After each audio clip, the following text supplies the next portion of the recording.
So I got cussed out by Ozzy Ozborn one day. Oh, okay. Had a lot of fun with some of the guys from Florida Georgia Line. Did a lot of Christian festivals and Christian concerts. Yeah. And I've got a million stories. If anybody wants to hear them, just imagine. Welcome, everyone, to another episode of the Alongside Podcast, which is a production of Heritage Baptist Church. The purpose of this podcast is to come alongside followers of Christ in order to have thoughtful conversations about the gospel culture and the church. I'm your host, Mike Crump, and today's guest came all the way from New Mexico to be part of the podcast, well, in a manner of speaking, I guess.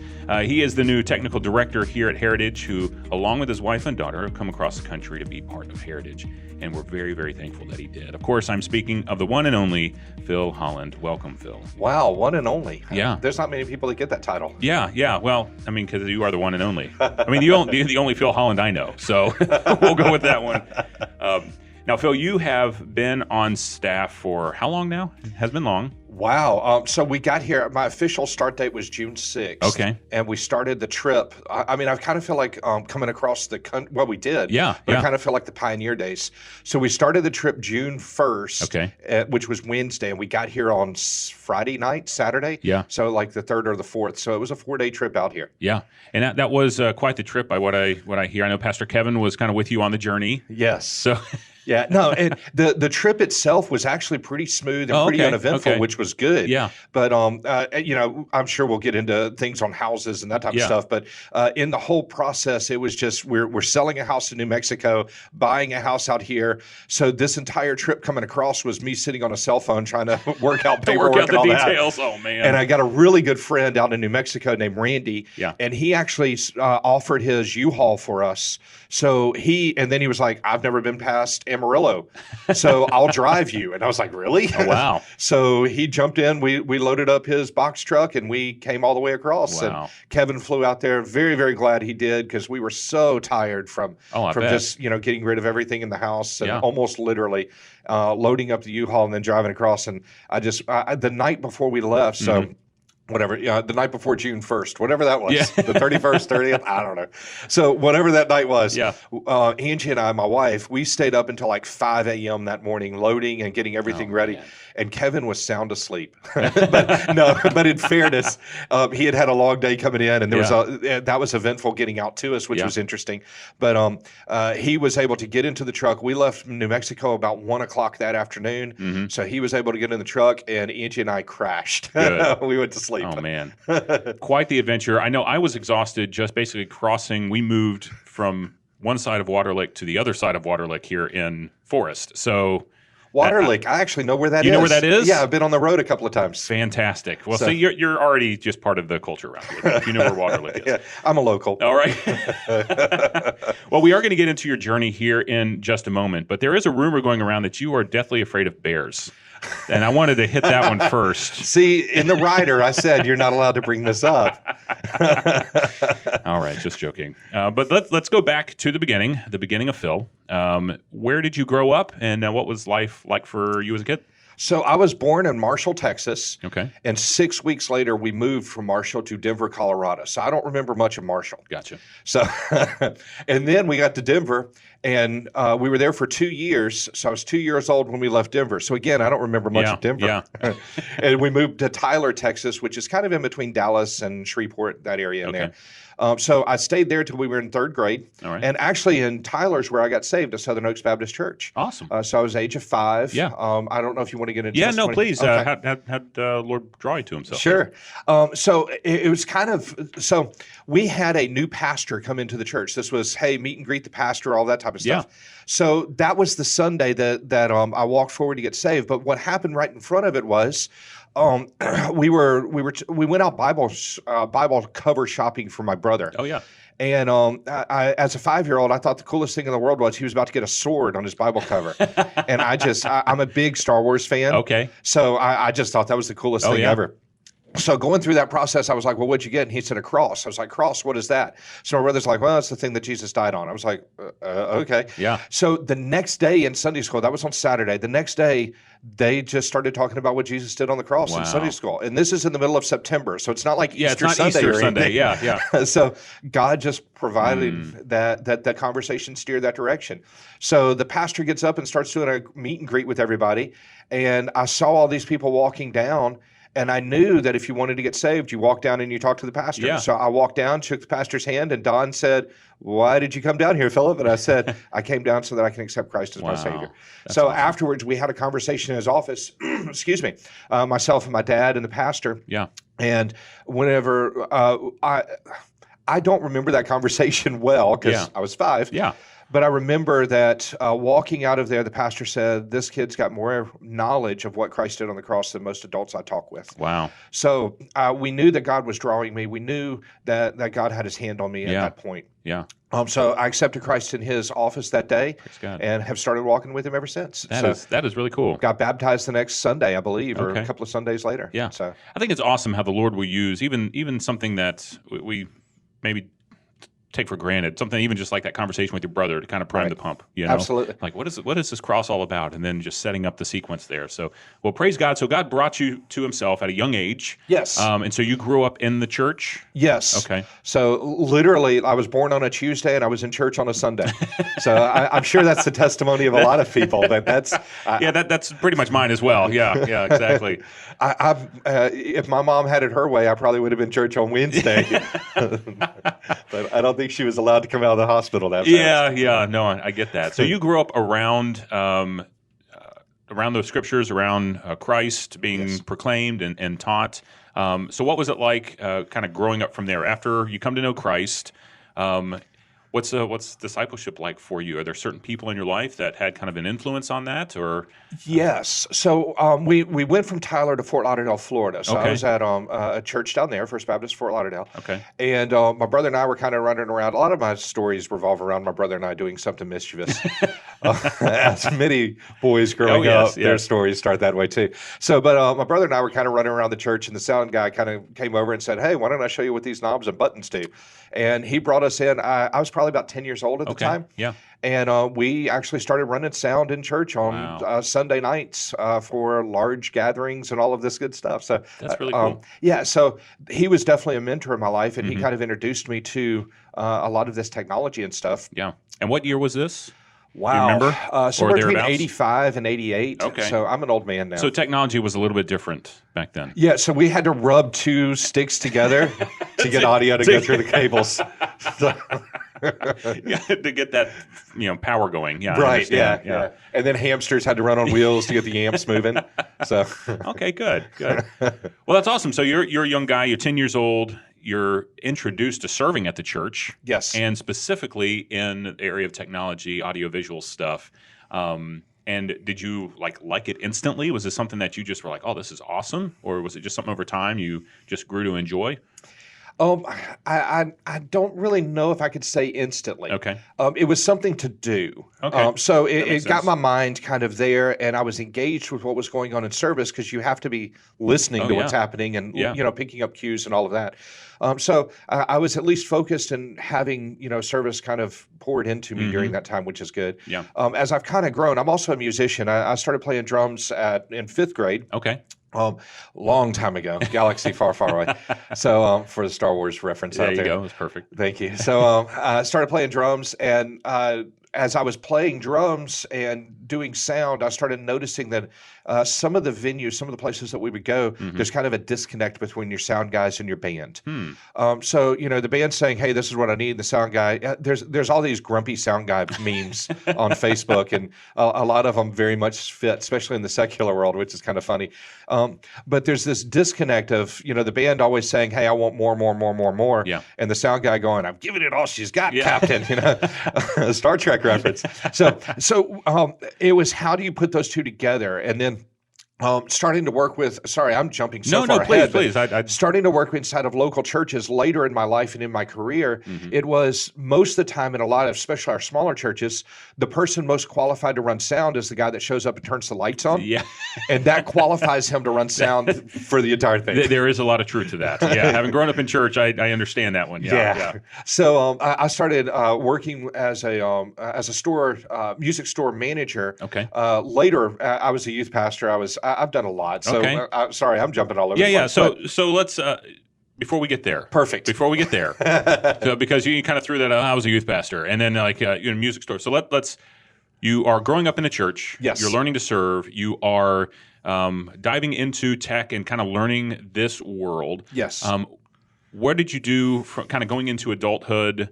What was your path? I mean, did you go to college? Did you just start working someplace, or kind of what did that look like? Yeah. So, well, from Fort Lauderdale, we went to Tampa St. Pete. Okay. And was heavily involved with our youth program down there. Okay. I actually ran sound with our youth group. We had a group called Solid Rock Company out of Indian Rocks Baptist Church there in Tampa St. Pete area. And actually, our youth pastor and our middle school pastor went to college up here at Liberty. Oh, okay. So we grabbed them from Virginia and brought them down to Florida, and it was a tough transition. Oh, I'm sure. Yeah. So they got to lay around on the beach and all that. It's so terrible. Yeah. So, but growing up, I got to run sound in our youth group, and we had several different ministry opportunities as far as we did martial arts and gymnastics, and then we and drama and music, and then we traveled around. Doing that, we went down to the Bahamas with it, which we were actually on the island of Eleuthera, so it wasn't like Nassau where all the resorts were, but we were actually around some pretty interesting areas down there. That's cool. We went to San Francisco, and we went into some of the prisons out there, and was able to do ministry there and give our testimonies and talk with a lot of the inmates while we were there. That's awesome. So did sound with those guys for a while and had a good time with it. Then God called us to Jacksonville, Florida. And you were just all over the place. I know, right? So, got to Jacksonville, went my 11th and 12th grade year in Jacksonville, and was still plugged into the church, still working with sound, still doing ministry. And I knew God was calling me into full-time Christian ministry of some kind. Yeah. And I never could figure out what this looked like. Yeah. It was always just God's calling. All right, God, so what do you want me to do? And God's saying, I want you to answer and I want you to follow. Yeah. So those are those kind of rocky times where you just go, okay, God, just show me something. Yeah, can you write this in the sky for me or something like that? That would be great. It would be wonderful. I mean, he controls the birds. Yeah. What? If we start getting like signs from birds in the sky flying, that would be awesome. Yeah. Birds like drones just shaping something in the sky. That would be great. So at age 16, actually, while I was in St. Pete, I surrendered to full-time ministry. So I started working inside of the church, shadowing youth ministers, shadowing different pastors and stuff in the churches. Yeah. Not just at the churches I was attending, but also other churches. Okay.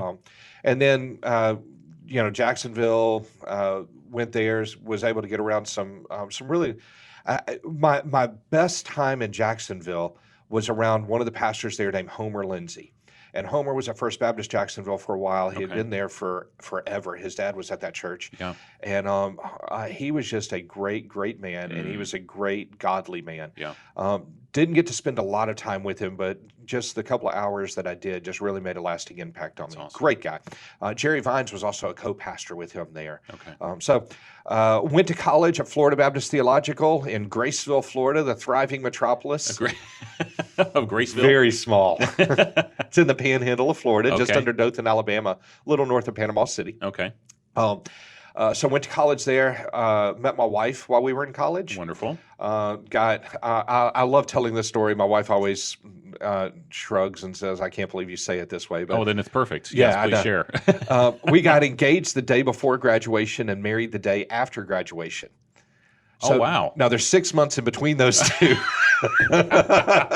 So we got engaged the day before my graduation and married the day after her graduation. Okay. Which also was my mom's birthday. December the 9th. So if I forgot that date for any reason, I was in trouble by two people. Make sure you put that one in black, Sharpie somewhere for sure. Okay. So you are in college. You meet the love of your life. Yes. You get married. And what's next for you guys? So I became a youth minister. So I graduated college with a major in theology and a minor in youth ministry. Okay. And I have a special studies in percussion and melodic percsion just because. That's fun. Yeah. So not sure what that means, but it sounds fancy. I've got the degree, the studies, and I'm not sure what that means either. So theologically speaking, of course. Yes. Yeah. There you go. So. But I became a youth minister in Tennessee, a small town up there in Counce, Tennessee, First Baptist Counce. Went up there. I was there for a couple of years. Left there and went to Rock Hill, South Carolina, a small church there, Eastview Baptist Church in York. Okay. was a youth pastor there for a couple of years.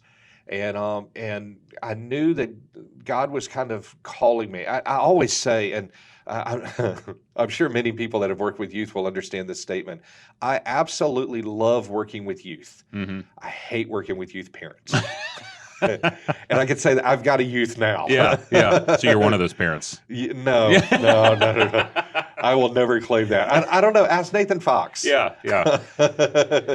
So was youth something that you always wanted to do? Was that where you kind of saw yourself long term, or was that kind of that entry level thing that you knew the Lord just wanted you to serve, and that's just where you seemed to fit at the time?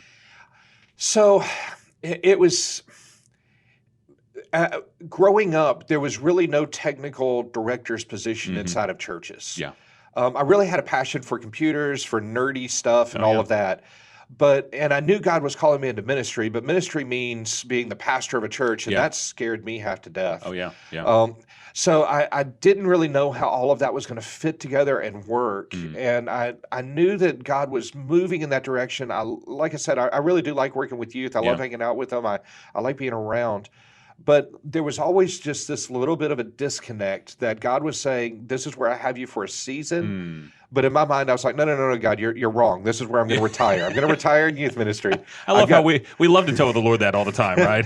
I've got all of this figured out. So I don't need you. Everything's good, God. Yeah. So I'll tell you what my next steps are. He just kind of shakes his head up there. I have no doubt. I always say God made my personality, and he's the only one that could deal with me. God says he's my special child.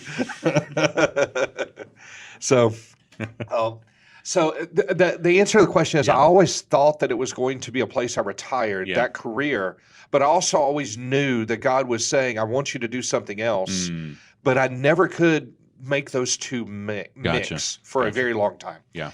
And whenever I left Eastview, I was looking all over for another youth ministry position, and God's like, "This isn't where it is." And I was like, "Well, that's what that's what I have a degree in. What else am I going to do? I mean, go out and start coding computers, which I don't even have a degree. I can't speak computer language. So how is that going to work?" So I started working on this whole thing, trying to figure out what God was doing. And a buddy of mine called me and said, "Hey, I want you to manage my music store." And I was like, absolutely not. That's not going to happen. So God started really working on me for a little while to just say, this is where I want you. This is where I've got you. Yeah. And I don't think I can go all the way into this one, but there was a few events that took place that showed us that this was the door God was leading us to. So financially, it made absolutely no sense. Yeah. From a job perspective, it made no sense. From my wife's perspective, it made no sense. But my wife was offered a job over the telephone working for the school, and that never happens. Yeah. So we saw that the door was wide open. Moving arrangements made no sense. Housing made no sense. And God just laid it all out in front of us, and we took the position. Wow. So I became the music store manager, and then I kept on telling my wife she had to move down in front of me so I could get the house ready to move. Yeah. And I was like, you got to find us a house. You got to find. And she was like, I can't. I'm so tired. I was like, look, you've got to find a house. I'm coming down there. We need a place to live. With a U-Haul. Yeah. You got to find a house. And she's like, I'm just so tired when I get home. Yeah. And I was so frustrated. And somebody opened up and said, hey, we've got a house. You can stay here. And we were like, okay, great. So I finally get moved down there. We get moved into the house. A few days later, she was just like, I just cannot stay awake. I'm falling asleep in school. Don't know what to do. She went to go see the doctor, and the doctor came back and said, congratulations, you're pregnant. So Surprise. Now we know what's going on. Yes, exactly. So we had two others that she had miscarried. So, and that journey is kind of a rocky one as we kind of went through, and we were told we would never be able to have kids. Really? Surprise. Yeah. God's like, never is not a word I use very often. Exactly. Yeah. So I started working at the music store, working with local churches, finding out that there was a need to do things on a level where people understand. Yeah. We can have a lot of great worship inside of our churches, but people don't know how to run the equipment, so they're scared and they're ready to back off. And it doesn't take much training. You don't have to understand physics and this deep like wave theory and what the reflection's doing in the room, bounce technology of sound. You don't have to understand that. For the most part, you have to just go, I'm using my ears, and that sounds good. Yeah. And then understanding the small amounts of what is sound doing and how is it doing, just kind of the high level, and you could set a pretty good mix inside of a room. So we started working with a lot of the local church techs around and started teaching them the small basics of what to happen and what to do. Yeah. But then we also started a community where they were talking to each other and getting with each other and saying, hey, this worked at my church, this didn't work here. So they were able to kind of pour into each other, which was a very good thing. So as I started seeing that, God started kind of pulling all of this stuff together for me. And I started going, maybe this is what God's asking me to do, but this church technical thing is still not something that I thought at this point was something that was real as a job. Yeah. So it was like, well, God, you want me to volunteer in a church full time? Full time? How does that work? Yeah. So I had a church contact me. The music store went through a lot of ups and downs, and part of it was the recession bubble. Gotcha. And it just took a while to hit there, and a 2-family income went down to a 1-family income pretty quick, especially in a very small town. Yeah. And so we started looking, and the owner of the store, great friend of mine, we're still great friends to this day. He was actually in our wedding as one of my groomsmen. And so we went. I started looking, and I found a church in Albany, Georgia, or if you're from Georgia, it's Albany. Albany? Albany. So went to Georgia as a technical director there part-time. And as I got there, they were like, we know where the soundboard is. We have no idea how to turn it on. I was like, do you know where the amps are? They were like, amps? What are that? So we literally started from the ground up. Wow. And I started training. We had some great volunteers there, and we started training and pouring into them so that they could learn and try to figure out what this thing was all about. It was a part-time position. I stayed there for a year. Okay. And I had a church. So I had a buddy of mine call me, and he said, there's a ministry position, a youth ministry position in Baltimore, Maryland, and I want you to apply for the job. Yeah. And I said, I don't think I want to go back into youth ministry. I think I found where God wanted. So he keeps on, and he's sending me text messages every night. And he's, Phil, did you do this? Did you do it? No. Fine, I'll do it. Yeah. Just stop. So I got online, and I saw it. I applied for the position, and right underneath it was a church in Albuquerque, New Mexico, looking for a technical director's position. Really? And I was so underqualified for that position, I thought. So I sent my resume over to him. Yeah. And a few months later, we moved from Albany, Georgia to Albuquerque, New Mexico. I took a position out there as a technical director in a local church. Wow. That one was full-time. Okay. Well, that's good. And it was an interesting time. It was a very good learning experience. I learned a lot during that. And especially working with volunteers and how and training. Yeah. But it did kind of disconnect me a little bit from other churches. Because when I was with both the church part-time and at the music store, I got to work with a lot of other churches locally and everything else. Yeah. But and they would have let me do it out in Albuquerque. I just I was so innerly focused that I even though I missed it, I didn't do it. Gotcha. If that makes a whole lot of sense. And it seems like that was a lot, just hearing your story, that really was kind of a neat part that God had for you, was being able to kind of minister in that field among the churches. Right. And because that was kind of like you said, it's not like a mainstream position that you're seeing across a lot of churches. And so that, what an opportunity for you to take that gift and understanding and be able to kind of share it with other churches and those volunteers. I love it. Thank you. Yeah, it's that path, and once I kind of locked into that, I kind of started seeing what God was trying to put together and do for me. And I really, like I said, I love working with youth, and a lot of times, a lot of your volunteers are youth. Yeah, so I get to work. I still get to work alongside a lot of youth, and I get to work with their parents and. And all that fun stuff. All that fun stuff. No, it's a lot. It's in a different environment, which makes it a lot more fun. Yeah. So you're in New Mexico now, yes. And how long were you in New Mexico? 11 years. I think, yeah. Let's see. We moved out there in 2011, and we left there in 22. Okay. So 11 years. So were you at the church the entire time? I was not. Okay. So there was a series of events that took place at the church that I originally went to, and I had another church contact me and say, we're looking for somebody to head up our multi-site churches. Oh, wow. So I left that church and went to another church there, handling 8 multi-site churches. So what kind of stuff were you doing as far as that? I mean, were you kind of just directing or were you just kind of the technical, making sure all the Wow. stuff? Yeah. So or all of the above? I like to call my position, no matter where I'm at, the director of connections. Okay. If it plugs into a wall, it's my responsibility to handle. So for a multi-site, there were portable churches. Okay. So we had one church that was up in Farmington, which is about 4 hours away, and then we had one church down in Belize, which that's a little bit further than 4 hours away. That's a little bit far, yeah. And then we had several churches throughout the city. We had a couple that were on the outskirts of the city. Locally, my longest church was about an hour away from what I called the mothership, or the home church. So I would make my rounds to all the churches, talking with the technical guys that were there, making sure that they were good, seeing what upgrades needed to be done. Everything's digital now, so it's all the firmware upgrades and all that type of stuff, and bringing trailers back and forth between multi-site places and the mothership so that we can do all of those upgrades and all of that type of stuff, and then going up and down to Farmington from time to time, checking things out. It was a very production-heavy church. Yeah. And there's some areas about that I didn't like. And that theologically, this is one of those big battles that all the church technical directors get into on how much production's okay. Yeah.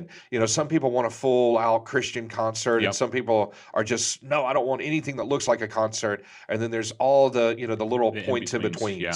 Yeah. So we were definitely at that church on the side of full-out Christian concert. Gotcha. I mean, whenever you walked in, it is Christian entertainment from the time that you step in the parking lot to the time you leave that parking lot.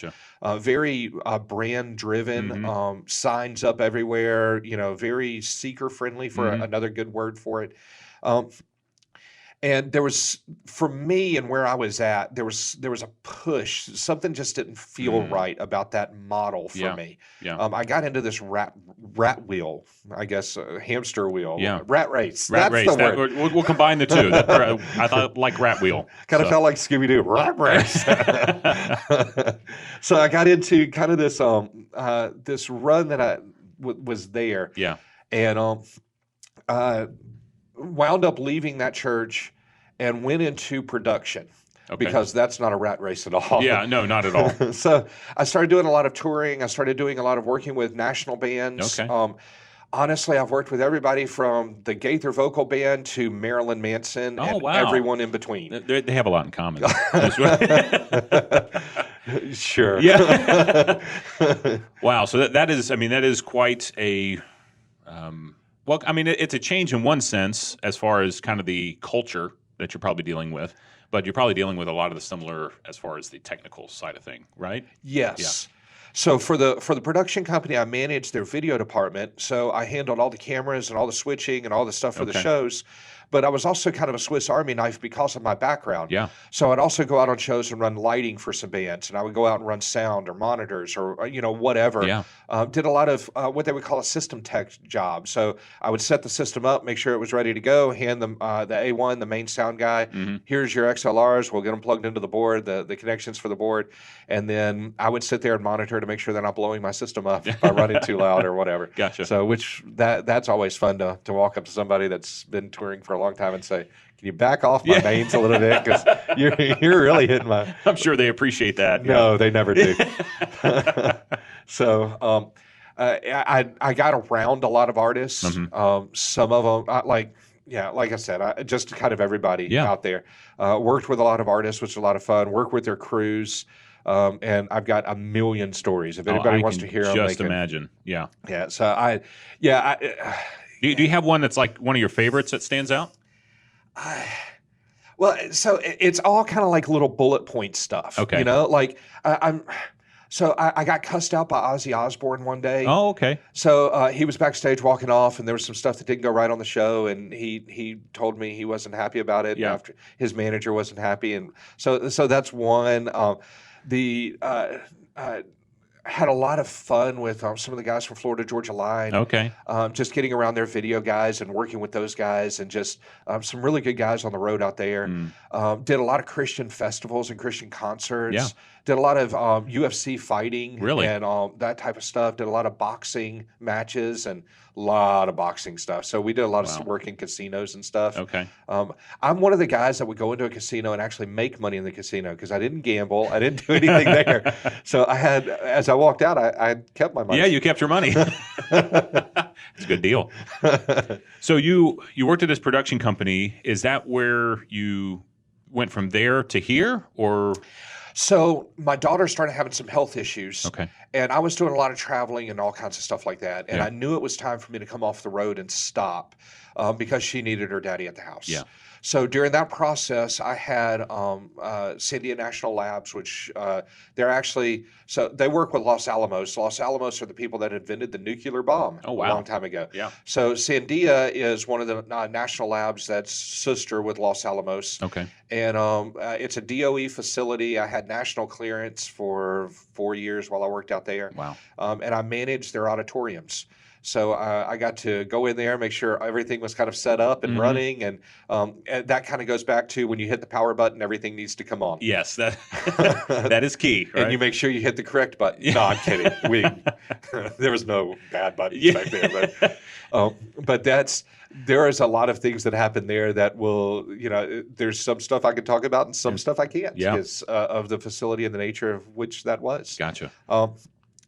I'm not going to say it's an administration thing because it's really not as far as who the president of the United States is. So because this is definitely a political position out there, it's below all of that. It is who we are placing inside of some of these offices, and I don't mean president. I really don't. Yeah.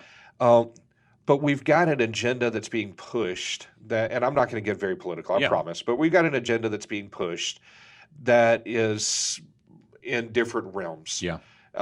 And because of that, I can kind of see that federal government was not going to be a good sector for me. And I kind of use the labs as my Egypt as an example. Okay. It was kind of like God was saying, hey, I'm going to pull you out of this for right now, and I'm going to protect you over here. Because when COVID hit, the production industry was decimated. The production company I worked for, which was a multi-million-dollar company, completely went bankrupt. Really? He had over $4 million cancel in less than 24 hours. Less than 24 hours. So I feel like God was using some things to protect us and keep us safe. And we went all the way through COVID, and then stuff started kind of popping up that theologically I just had issues with. Yeah. And I didn't see it getting any better. Gotcha. And there's nothing to that. It's just politically, all that stuff. It was just, I could stay here and support an agenda that I don't agree with, that I think is anti, or I can go back into the church world where I feel like God's pulling me and start doing something for His kingdom, for His glory, that's pushing something that I agree with.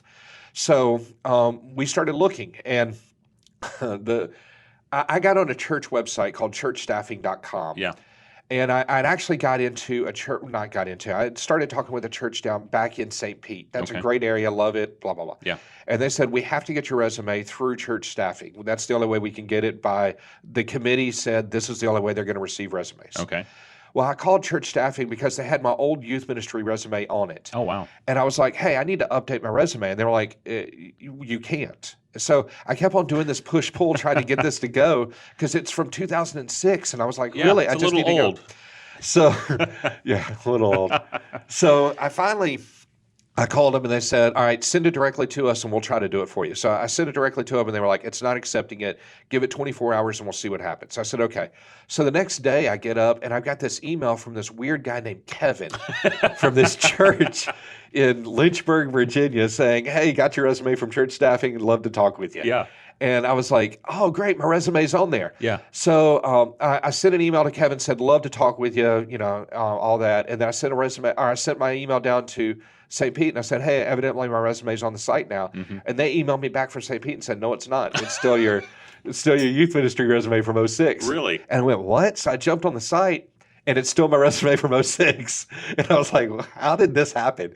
So after I started talking with Kevin, I actually haven't been back on church staffing. That'd be a good thing for me to do. That's fascinating. Because I'm wondering if it's ever uploaded. But sorry, I digress for a second. But to my knowledge, to this day, Kevin is the only person that received my resume from that church staffing website. Well, the Lord works in mysterious ways. We're glad that he shut the door elsewhere. And I even called church staffing again, and I was like, hey, what's going on? Because they got it out there. And he was like, no, they didn't. And I was like, yes, they did. He was like, look, I don't know how you got your resume. That's fascinating. Wow. That is awesome. So a guy got my resume through a website that doesn't have my resume. Doesn't have it anymore. And we got it, and I think Kevin actually did cartwheels. I think that's what I saw him do outside the office when he got that and started contacting you. If you videoed that, we could have $10,000 with America's Funniest Home Videos. I have no doubt. But yeah, he was very excited when he started talking to you and kind of hearing your hearts and your experience and all those kind of things, because we, after Sean left, and there had been kind of a deep need of not just the technical thing, but also someone who can come and help train and encourage volunteers. And, that's why it's so encouraging to hear about your past and how God has used you in that. And so you guys make that fun trip across the country to come to Lynchburg. It was a lot of fun. Now, had you ever been to Lynchburg before or to this area? I mean, you've been all over the place, but was this kind of a brand new experience, or had you been here for something else? So growing up in St. Pete, like I said, the youth pastor went to Lynchburg, went to Liberty University. Yeah. So we used to go snow skiing up at Wintergreen. Okay. So we've come up here several times during the year, or during the years, plural, to ski up at Wintergreen from St. Pete, which was a lot of fun. Yeah. When I was in Rock Hill, we came up when Rick Warren did the convocation. Okay. Yeah. At Liberty. We came up for the first time to see kind of what they were doing. That was in 2004. Oh wow! So a couple of weeks ago. Okay, yeah, just not long ago. Not long ago. Yeah, not at all. I had less gray hair during that time. I still didn't have hair at that time, so it's it was long gone by then. All right, so you at least had been here before, and so you guys get here, and you actually went. I know you were in like the missions house for a little bit. We were. Yeah. So very, very thankful for that. I don't think we could have done the transition without that. So that was a major blessing to us to be able to know that we at least had something marked off that we could kind of come to. Yeah. And that was wonderful. And so many people have kind of reached out and helped us in so much of this journey. And if I started listing names, I would forget somebody, because there's, the church the size of Heritage, there's 1 million people that have helped us, and you're going to think I'm overly exaggerating, and I probably am a little. So not quite 1 million on the rolls. Okay, that's better. Think that's right. Yeah, that's better. But I am so thankful. We are so blessed to have as many people that have come alongside us to help, whether unloading and loading a truck, whether just coming alongside us to help us bring stuff in. We had people step up and say, we'll watch your dogs for you. So we've got that. I mean, just so much. And we're about to move into to our house now here. So literally tomorrow, today we sign paperwork and get it notarized so we can get it shipped off back to New Mexico, so that we can close on the house in New Mexico tomorrow. Yeah. And then on Friday, we close on the house here in Virginia, in Lynchburg. So we're so excited about that. And we've got people already saying, hey, we're going to help you get moved into the house. And we've got trucks and trailers, and we're about to start moving in on Saturday. So. Wow. Well, praise God for that. I know that's been a long journey, especially with all the frustrations of the house stuff. Yes. So you're now officially on staff, and you have all of your duties under wraps. I mean, everything, you know exactly what's going on all over the place. Everything. Down to, completely. So for someone who may be asking, okay, what is, and you've talked a bit about that, but what is a technical director, and what kind of stuff are you doing here at Heritage? To just kind of give an idea. Director of Connections. If it plugs into a wall. See, I told you I'd use that. Well, see, you're going to confuse because Alan is pastor of Connections. He's the pastor of Connections. Okay, you're the director. I'm the director. He's connecting people into the church. You're connecting every cord into the church. I'm connecting electrons. There you go. It's simple. So, it's as clear as mud now. So Kevin and I have worked the first week we were that I was here. Yeah. So after we get done moving and we get here, we came in and we started looking at the lights because we had just gotten through the children's program that was here. Yeah. So we were able to get the stage completely cleared. So there was nothing on the stage. I brought the lift out. We addressed some safety issues that we knew were up inside of the ceiling with my buddy that came across country. Yeah. He is a licensed rigger. He is a licensed all that stuff. He's an amazing guy. And he climbed up into the roof and started dealing with all kinds of electrical issues and all kinds of stuff that was up there. Wow. So we got all of that handled. And then we set out to reposition the lights so we have an even wash all the way across the stage. And then once we did that, because that took us several days. Oh, yeah. And then we had to set the stage completely up to get ready for Wednesday night. So we got all of that set up. And then I went to the back bar, the lights that hang over the audience, on Thursday. And we repositioned all those lights and got all of that stuff in. So, just kind of a high view of it. I do lighting. And more than just changing out some bulbs. It is more than. Yeah. It's figuring out, how do you light evenly? And at the time, Pastor Nathan, I'm going to say a number. I could be wrong. I could be right. Yeah. I don't know. We had about 8 lights on Pastor Nathan whenever he was up preaching. And those lights are really cold because light and heat put off cold.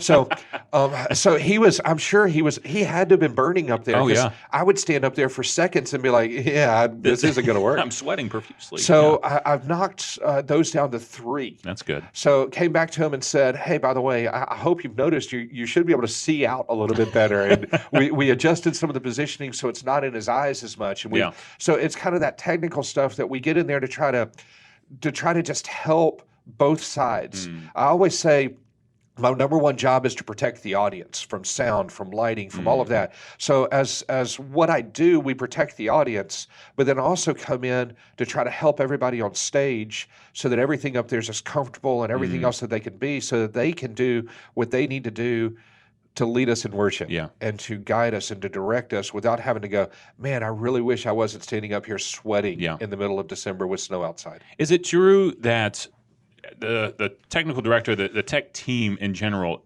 it's one of those positions that when done well, you don't notice it?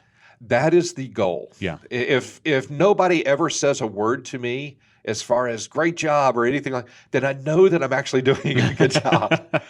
Now, I have been very fortunate. I have had so much encouragement from so many people here. Yeah. People have come up and said, the stage looks so inviting. Yeah. Thank you so very much for the lighting, for everything that you're doing. I've had so many people come alongside us and talk about the video. I've worked a lot with Pete, and Pete, listening, hey, Pete, what do you need lighting-wise? What do you need for all of this? Yeah. And him going, man, it'd be great if I could do X, Y, and Z. Yeah.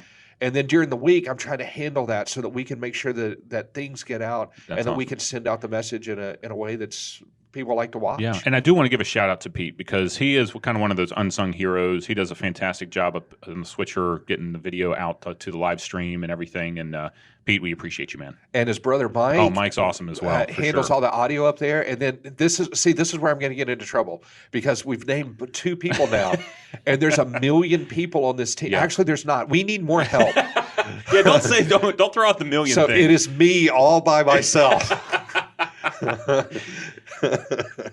So you're helping lead this team to help with the lighting, with the sound, making sure the experience in there is not, as you were saying earlier, not the concert, right? But a worshipful experience where people, and I like the way you put that, you're protecting the audience.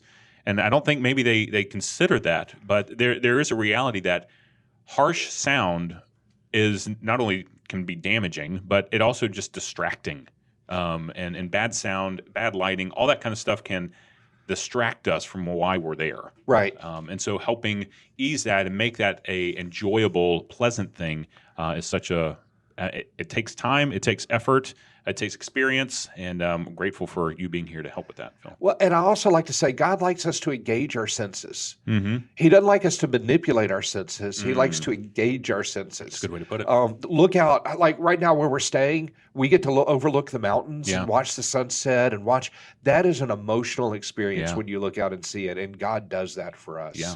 And God likes us to engage in our emotions when we worship. He doesn't like, I don't think he likes the manipulation of it. I don't think anyone wants to be manipulated. Yeah.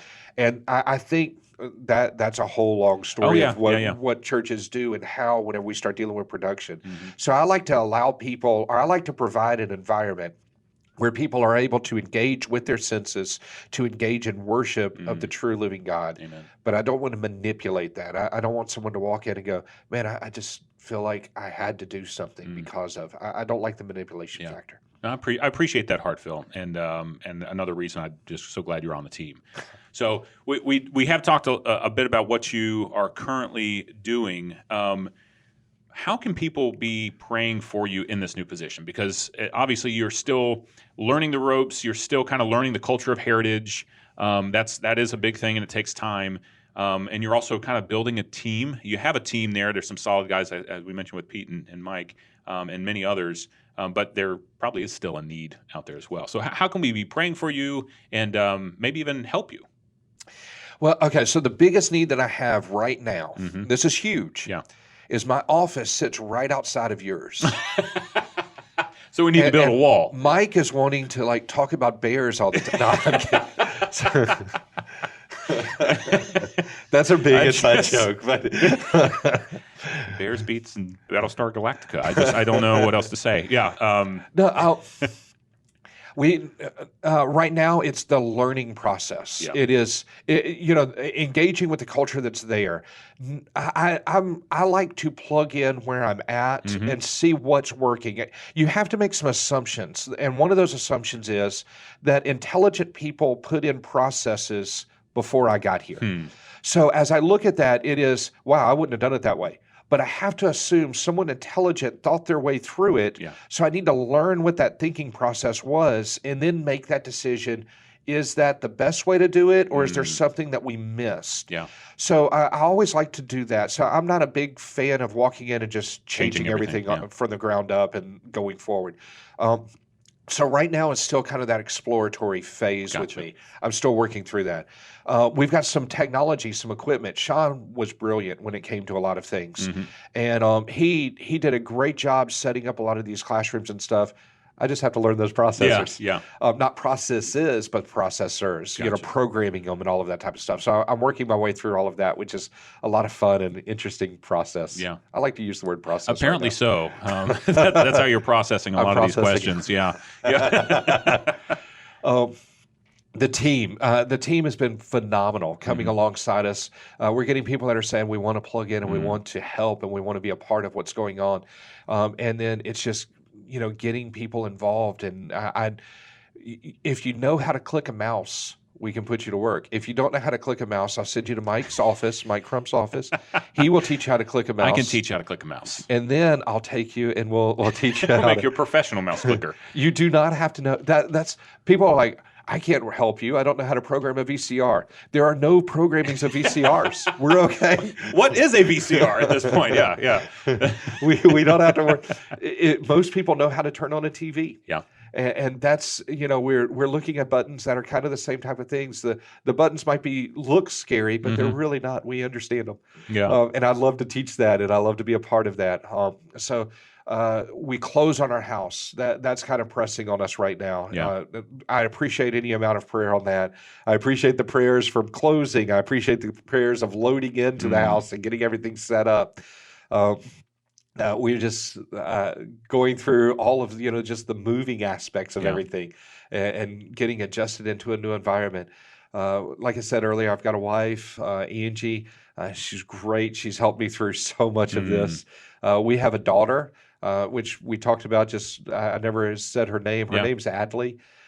She is going to Rustburg High School this year. Okay. So she's going to be on the cheerleading team, and she is so excited. She's made this transition so great, and she's so excited to be here. She's so happy. Love to hear that. Yeah. So things are moving for us right now very well, which is always a scary place to be because whenever things are moving well, something's coming. Yeah.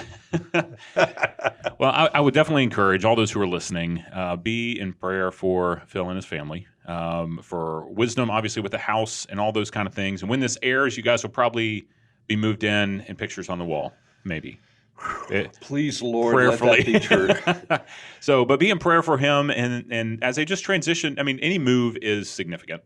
A move across country, maybe a little added significance to that. But I know as someone on staff, very thankful that you're here, Phil. Very thankful that you're part of our church. both for just your heart for the Lord and for seeing His mission accomplished here in this area, and very excited about seeing your gifts used here. So, well, thank you for that. I greatly appreciate it. We're so glad to be here. Yeah, even if I have to see you outside my office all the time, it's perfectly fine. Of course, you're not there half the time anyway, so you're all over the place. I rarely see you, but I'm handling things that plug into walls. Yes, you are, and you're handling them well. Well, so thank you for that. Would encourage everyone to be in prayer for them, and look forward to just hearing what God does over the years. Right now, it is time for the random question, Phil. This is my box of random questions. You did not prep me for this. Yeah, well, some people, they come, and this is the scariest part of it all, and then others don't know about it, and so I like to just throw it on them. Okay, so this is our random question deck, and let's see what. Watch it be a question about bears. Okay, that would be funny. Actually, this which words, and we kind of joked about this in this conversation at least. Which words or phrases do you most overuse? And you can't say processes. Processes. Indubitably. Indubitably. No, I never used that word. That just came up. All right. What words do I overuse? Word or phrases that you think you overuse? So,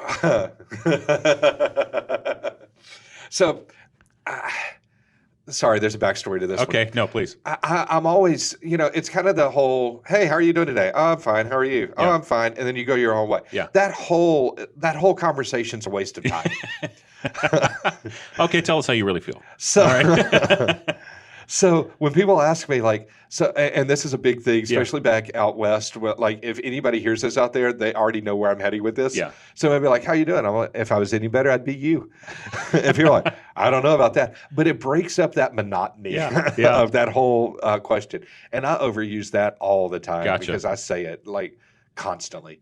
And there's several of those. I've got like 5 or 6 jokes, but I just constantly use those 5 or 6. Recycle them? Oh, yeah. Because I always say my jokes are not necessarily for everybody else. They're just for me to laugh internally. I love that. That's great. I'm sorry. I know that wasn't funny. To me, it was. Yes, so that's all that exactly. So, but yeah, I mean, if I was any better, I'd be you. I use that all the time. And I can't even think of all the other ones that I use. Yeah. But come up to me and talk to me, and I guarantee I'll use 5 or 6 of them while we talk because those are the only 5 or 6 I know. So get to know Phil, and you'll get to know those phrases real quick. Yeah, and they're all designed just to kind of break up your thought process. I love it. I say design. They're not really designed. They're more for me to laugh. Gotcha. Internally. So glad you're on staff, Phil. This is great. This is great. I tell people all the time I'm bilingual. Yeah. And this isn't even actually, I didn't write this down for you. Yeah. So here's my problem though. My first language is sarcasm. Yeah. And my second language is English. And I'm still working on English. So I'm not fluent in English yet. Sarcasm, I've got it down. I get that. That's often the language spoken in our household. So I completely get that. Especially English or sarcasm? Sarcasm. All right. Especially my middle daughter, she's kind of high level sarcasm. So it. Well, I also speak other languages too. Yeah? This is you're going to find it interesting. I speak Canadian, Do I do. I'm not very good with the accents. So I'm still working on the accents. I speak Great British. Okay. So Australian, mate. What are some others? I'll let you know. But there's several others that are out there that I speak fluently as well. Really well. Well, since you speak Canadian, you'll be able to speak with Pastor Keith really well. So that's good. Exactly. Phil, thank you. This has been a delightful conversation. So excited that you, again, are on staff, and I'm sure everyone is going to enjoy this podcast. Good. I'm glad. So I'll listen back to it and laugh on the inside.